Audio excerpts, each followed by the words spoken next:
Greetings, fellow space travelers. BionicDance here. I was asked to give my review of the Ender's Game movie, and ordinarily, I'd get up in front of the green screen and do all the special effects, but right now I'm very comfortable and suffering from a severe case of lap kitties, so this is going to be a very informal vid. Now, let's get this out of the way first. I love Ender's Game, the book. It's a great book. I really enjoy it. As much as Orson Scott Card is a prick, well, I hate to say it, he's a decent writer.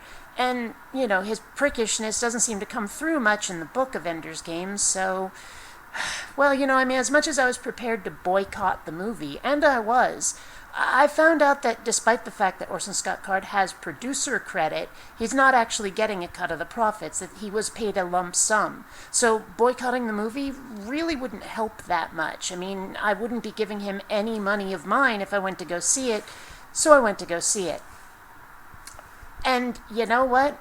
Words cannot adequately express my deep, unyielding hatred and loathing for this movie. Oh yeah, you have no idea. Okay, let's assume for a minute that I don't actually know anything about the book, that I never read it. It would still be a bad movie.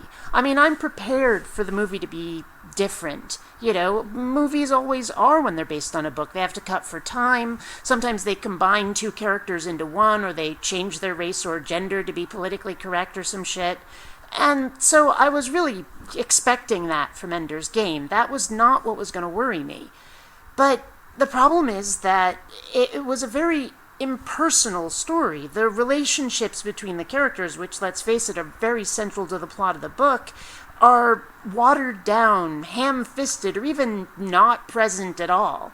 We never really find out exactly why Peter hates Ender. You get this vague sense that, Peter wanted to be sent to battle school and wasn't, but you never really exactly find out why he wasn't. You see him being mean to Ender, but it goes so further beyond that in the book that if I was watching the movie without having read the book, I'd be like, okay.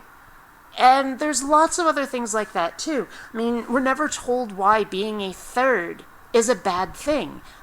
Towards the end of the movie they start to allude to a population problem, but they never go into how Ender was actually commissioned by the international fleet. That never comes up. All we hear is that his parents paid a lot of money to have a third child, which really, it doesn't make any sense at all. They don't talk about how Peter was too nasty, too violent, and Valentine was too nice and malleable, so they tried to get Ender as a third child, despite the fact that you're not supposed to have a third child. You never find that part out. And that is true throughout the whole movie. That happens over and over and over. They don't actually describe what the heck the Ansible is. They mention using it, but they don't actually say, it's a way of communicating instantaneously across the universe. That never comes up. They just say the word. That's it.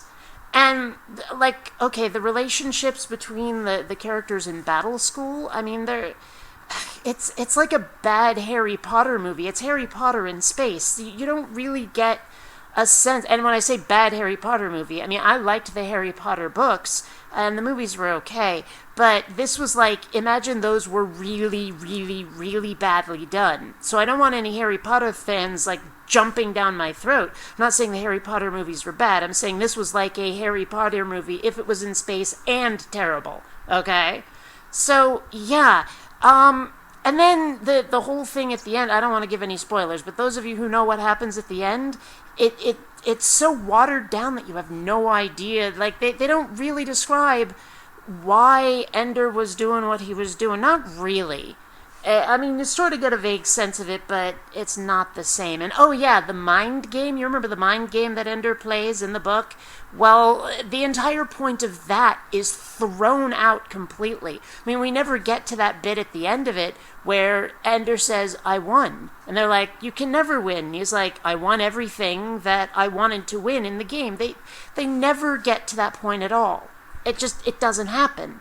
And so so much of the point of the book about who Ender is, why he does what he does, and what the whole reason for training him is, it's never really said. And don't get me started on his relationship with Mazer Rackham. I mean, like, when he's in the simulator, the simulator at the end where he's, learning to become a starship commander, it looks so real that you get the impression that he actually is commanding the fleet.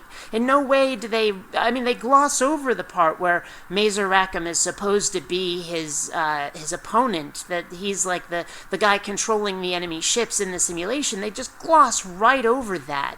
The movie doesn't make sense, especially in light of having read the book. So, yeah, as movie adaptations of books go, this one is one of the worst I have ever seen. About a third of the way through the movie, I just wanted it to be over. By the end, I was seething. You have no idea how much I hated this movie. It just... And you want to know the worst part? I mean, those of you who haven't watched it, go watch my Ray Gun Rebecca animation, the one that's 8 minutes and 30 seconds long that I just posted the other day, because it's an awesome animation, and I just spent months and months and months of my life working on it. And so I wanted to give myself a present for a job well done, and so I took myself to see this movie. Imagine my disappointment. Woohoo, I'm going to reward myself for a good job, and I'm going to do so by torturing myself for 2 hours. Right. So, yeah, if you want my advice, and I realize some of you don't, but if you want my advice, don't fucking see the Ender's Game movie. It's awful. Until next time, fellow space travelers, this is BionicDance, saying don't run on automatic. Instead, please think.